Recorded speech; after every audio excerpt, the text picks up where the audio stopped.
తమిళ star hero సూర్య, దర్శకుడు వెంకీ అట్లూరి కాంబోలో ఓ cinema తెరకెక్కుతోన్న సంగతి అందరికీ తెలిసిందే. సితారా ఎంటర్టైన్మెంట్స్ బ్యానర్పై రూపొందుతున్న ఈ సినిమా మొదలైనప్పటి నుంచే ప్రేక్షకుల్లో పాజిటివ్ బజ్ని క్రియేట్ చేసింది.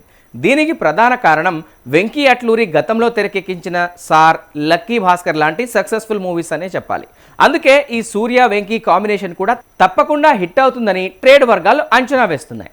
ఇప్పటికే ఈ సినిమా షూటింగ్ దాదాపుగా పూర్తి దశకు చేరుకుంది. అయితే సినిమా టైటిల్ విషయంలో మాత్రం చాలా రోజులుగా సోషల్ మీడియాలో ఆసక్తికర చర్చ కొనసాగుతోంది. తాజా సమాచారం ప్రకారం ఈ సినిమాకి ఓ క్రేజీ టైటిల్ను ఫిక్స్ చేశారట. విశ్వనాథం అండ్ సన్స్ అనే డిఫరెంట్ టైటిల్ను లక్కీ భాస్కర్ డైరెక్టర్ వెంకీ అట్లూరి సూర్య సినిమాకి ఫిక్స్ చేశారనే ప్రచారం జరుగుతోంది. పాన్ ఇండియా స్థాయిలో అన్ని లాంగ్వేజ్ల ఆడియన్స్కు కనెక్ట్ అయ్యేలా యూనివర్సల్ అప్పీల్ ఉన్న టైటిల్ని దర్శకుడు ఎంపిక చేశారని ఫిల్మ్ సర్కిల్స్లో టాక్ నడుస్తోంది. విశ్వనాథం అండ్ సన్స్ అనే టైటిల్ పాన్ ఇండియా అప్పీల్లా ఉండడంతో ఈ టైటిల్కే ఫిక్స్ అయిపోయారని తెలుస్తోంది. ఇక ఈ మూవీలో సూర్యతో పాటు ప్రేమలు బ్యూటీ మమితా బైజు నటిస్తోంది. త్వరలోనే ఈ సినిమాని ప్రేక్షకుల ముందుకు తీసుకురాబోతున్నారు.